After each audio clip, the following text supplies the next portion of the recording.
Welcome to Conversations Live. For more than a decade, we've brought you the best in books, entertainment, celebrity interviews, and current events. When the movers and shakers of the world have something to say to you, they say it to us first. Here's your host, Cyrus Webb. And welcome back, everyone, to Conversations Live. I'm your host, Cyrus Webb. Glad you all could join us once again. But for our radio audience here in Mississippi, as well as us tuning in, of course, online as well to our friends at iHeartRadio and Amazon Music Podcast, we're glad you all could be with us as well. Well, I don't have to tell you, the past few years have been tough, challenging for all of us, but definitely for children. It has been a really difficult time. So that means families everywhere have had to be dealing with their issues that they're dealing with when it comes to children and helping them to be able to build resiliency for themselves, as well as, of course, to be able to see the importance of building a healthy community together as well. We're excited to welcome back to our program today someone who's been able to share some great information in the past. Andrea Cody is with us. She's a senior project manager at Sesame Workshop. And joining her, we have Dr. Arethusa Kirk, the National Senior Medical Director at UnitedHealthcare Community and State, to talk about some great resources for you all out there. Thanks for the two of you again for the time. I really appreciate it. Thank you.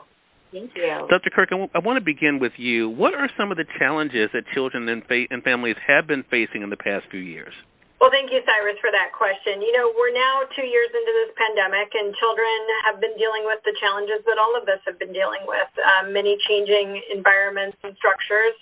But from a healthcare perspective, one of the things that's important for everyone to hear and for your listeners is that about a quarter of children, or 1 in 4, have actually missed or had skipped or delayed preventive healthcare visits, which means they've missed their physical exams, their vital screenings for developmental delay or mental health and behavioral health issues, which will further exacerbate issues if it's not caught early. So really call to action to ensure that families get connected with a primary care provider, family practice provider, or pediatrician, and establish that trusted relationship with a medical home to get kids into care.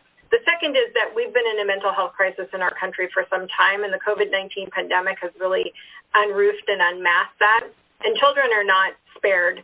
They've been dealing with the stressors that families have been going through as well.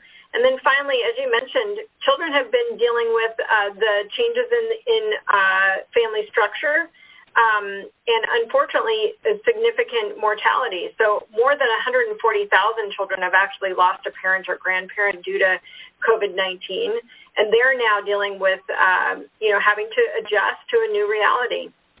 Yeah. And, Andrea, I want to bring you in because Sesame Workshop has done such great work. You're launching new storybooks and resources now to help build resilience in children. Talk to us about these and why it's been so important. Yeah, well, thank you for having me back. And as you know, Sesame Workshop is the nonprofit behind Sesame Street. And these new resources are available in both English and Spanish to help kids build resilience and learn to thrive in their communities. And we want to help every kid learn how to bounce back from life's ups and downs. There are a lot of different ways we can get there. And with a little bit of help from our new resources, the Adults in a Child's Circle of Care can help kids learn resilience by demonstrating it through honest conversations and, of course, by just being there and being a supportive figure in a child's life. The resources were made possible by UnitedHealthcare, and new content includes 3 new storybooks for families, featuring our Sesame Street Muppets, some familiar faces, and a comprehensive online course for providers.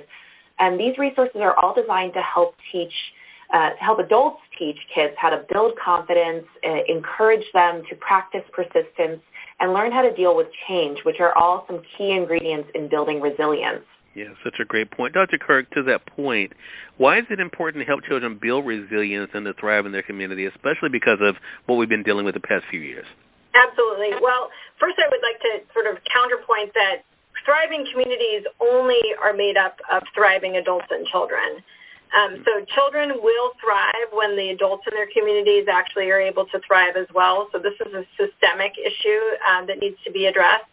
And that children, especially preschool children, but children of all ages actually are best equipped to build the skills of resilience when they're modeled those skills by the adults in their lives, which is why Sesame Street in the communities is really focusing on some of these resources for the larger circle of caregivers, including providers, to kind of help highlight what those particular skills are and how they have those constructive, hopeful, and trusting conversations with children. Andrea, you mentioned the partnership with United Healthcare and, of course, Sesame Street. Why has this partnership been so important, especially when it comes to dealing with children and being able to give them the tools they need? We've worked with United Healthcare for more than 10 years to support families, healthcare providers, and communities as they help kids everywhere grow smarter, stronger, and kinder, especially those families that are most vulnerable.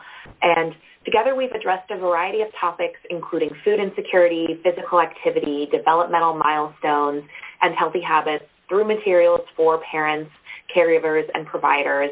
And we also annually celebrate Grandparents' Day to help celebrate grandparents and support them and honor the role that they play in raising children. So in building on this really long-term commitment, we're so excited to be able to include our resources on building resiliency to help kids learn how to help them build a strong foundation for lifelong healthy habits.